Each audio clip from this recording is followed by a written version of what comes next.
Cartwright never forgave me for deserting my post. It was his testimony that led to my conviction and death sentence. He probably even volunteered to be on the firing squad. Yet here we are, on the shores of Rotterdam, behind enemy lines, trying to stop the Chimera guns from destroying 2nd Squadron. You know, it's a cold day in hell when Cartwright turns to me for help. He's putting our personal differences aside, because Parker's life depends on destroying those guns.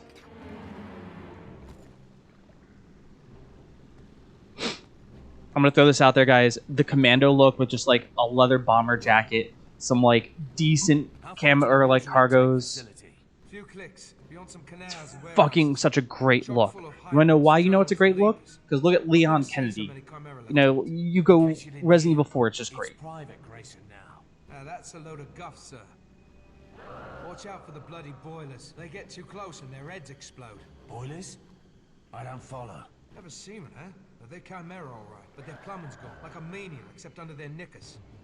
The boilers are gals, not that different from the wife back home. Ugly as shite, and all you hear is constant whining. And if you ignore them, come up and bloody go off on you. Oh, girls have a whole lot ugly on this side. Come on, let's move. Killing boilers. Boilers are hard to kill because their skin is tough as leather and can absorb a lot of damage. But they have a weakness. To facilitate their psionic attacks, their brains are encased in a very thin membrane. To kill them easily, press up to enter manual aim mode and aim for their heads. If the boilers get too close, they will explode. Yes, sir!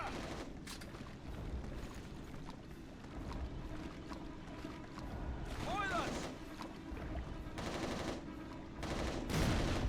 Die! Oh god, this is... it's not, please don't pay attention to that bad aim, but this is so much easier than it was on the PSP. Yes, sir! Something's there!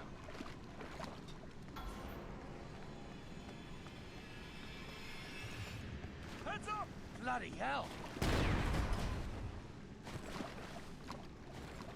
Bloody witches!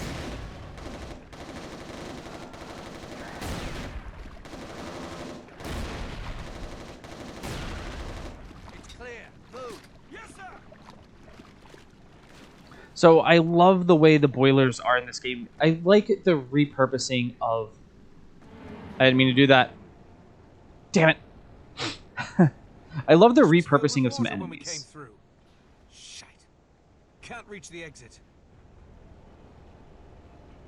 Wait, there's a flood control valve. I'll get it. This smells like a trap. Be careful. Watch out!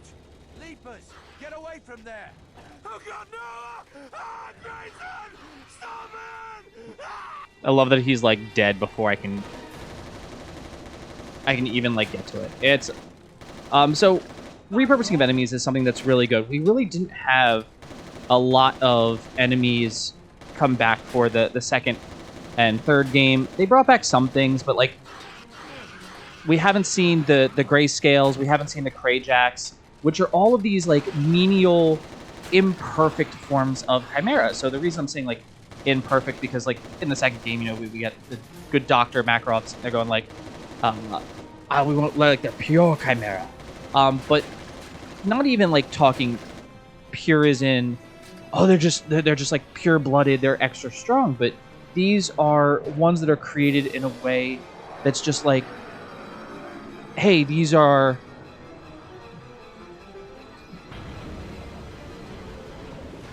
Chimera that we didn't necessarily know exactly what we were going to be doing with.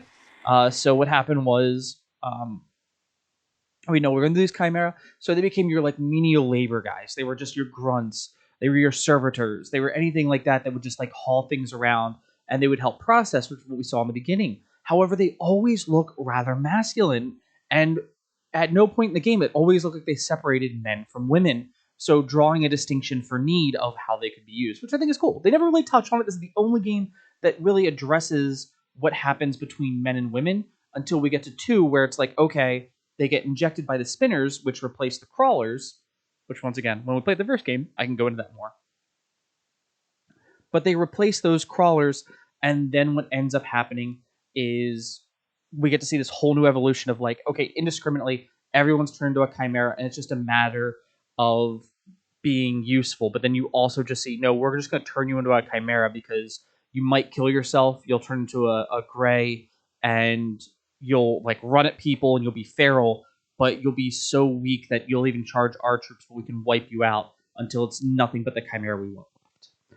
While swimming on the surface, the controls are the same as moving on land. To dive under, press the down button. While swimming underwater, pressing square and circle button rotates you. Pressing the triangle button points you upwards, and pressing the cross button downwards. Note while you're underwater, breath meter appears. Blah, blah, blah.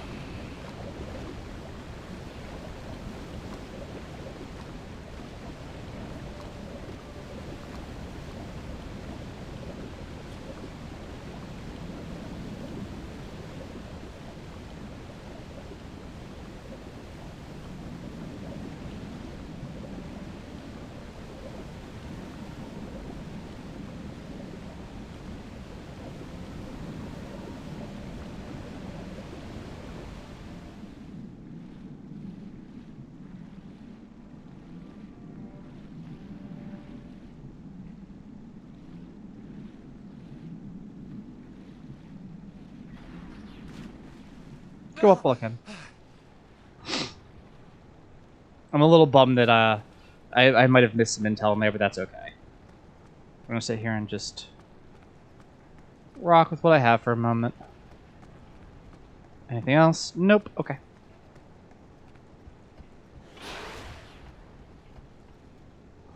And those are still such really cool designs. Cartwright, the drones are dismantling conversion machinery. I've never seen anything like it. That's not your concern. Focus on destroying that gun.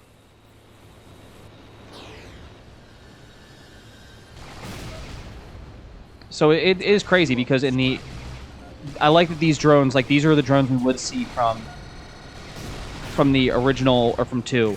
And they are menacing in that game. We have to see like drones be different and useful here when we are doing this fight. But now it's like you have someone that's seen a ton of these facilities, and he's going like, "Hey, this isn't right. We've destroyed a lot of these. We've fought in a lot of these. We understand that like they aren't supposed to behave this way. Why are they? Why was this facility that was once prime for what the Chimera were using as a way to fight us? Why is it just being destroyed now? What's going on? What has changed?" And I love that we are getting this whole crossover. One second. Hey Rob, what's up? Answer.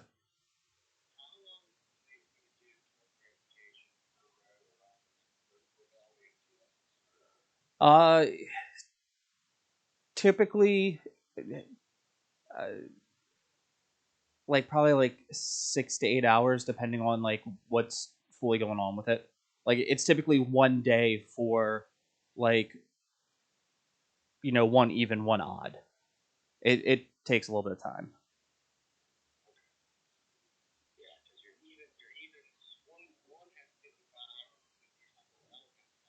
Yeah.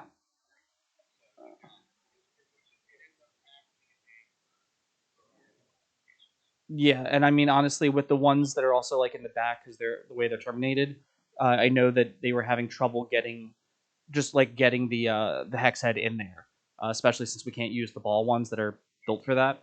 So it like a good day is what you're going to be expecting for that, and that's one person doing all of that. So like that's one person for a row. Um, maybe get faster as it goes on, but I would expect it to take about that long. Yep. Thank you.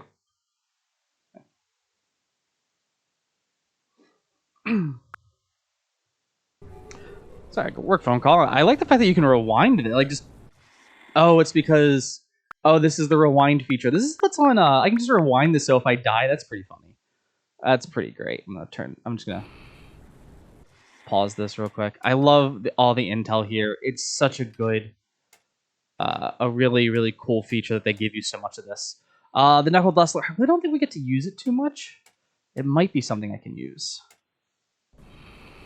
But yeah, this series This series was so much of like when I got the PS3. I just spent hours and hours playing Resistance 1 and waiting for Resistance 2. And I remember just like hearing that there was the possibility of a cancellation between Resistance 2 and 3.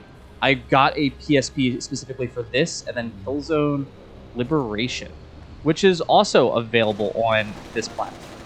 If I'm not mistaken, I even beat this game. I think this game has Superhuman as well, and I'm pretty sure I beat this on Superhuman as well. That might be a stream. I don't know if I will sit here and be like, yeah, let me beat this on Superhuman. Just let me just play this on. Oh god. On Superhuman while I'm trying to do like a let's play of it, because I just think that would be a little bit more challenging. Just even understanding, like, I know how hard it is to do a just a let's play in general where it's like one person, let alone playing a bit of a shooter here. Now I'm gonna let you guys know the meta that I remember playing. Just use the Razor. The Razor's such a good weapon that like that's constantly what I would be using as my like go-to in order to like defeat them in the easiest way possible. I don't know if there's anything over here. Nothing there.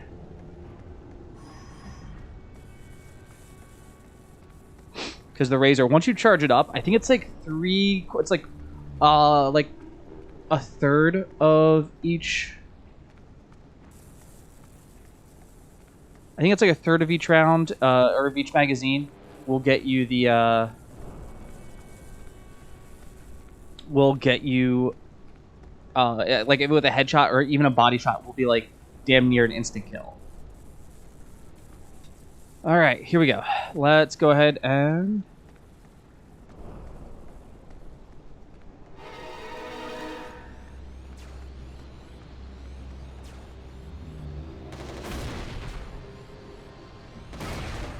So the thing here is the psionics do a lot more damage because they're explosives.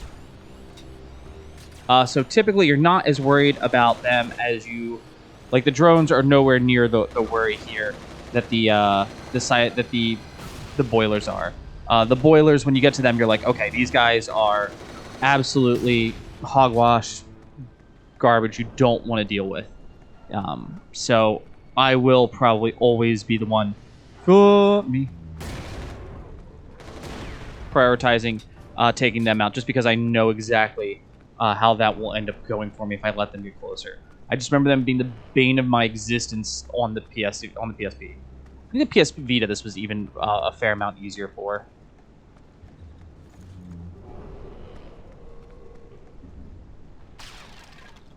Okay, so I did have to go this way in the end.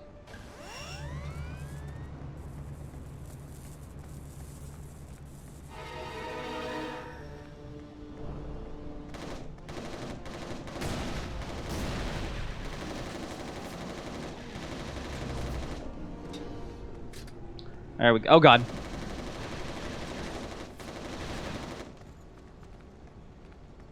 I wonder, can I... No, they don't even have them.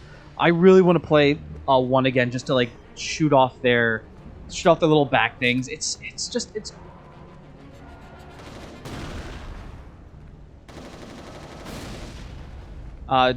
so much fun. It's such a fun detail that I wish got carried over into these later games here. It's a bit of a tragedy that it doesn't. But, you know, it is what it is.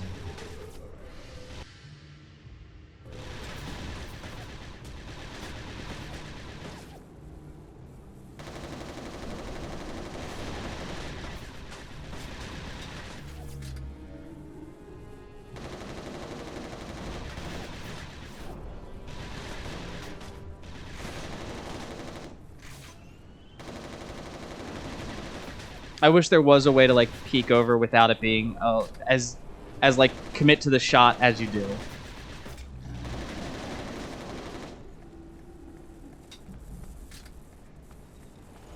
It'd be nice if it wasn't so much like, ah yes, I must commit.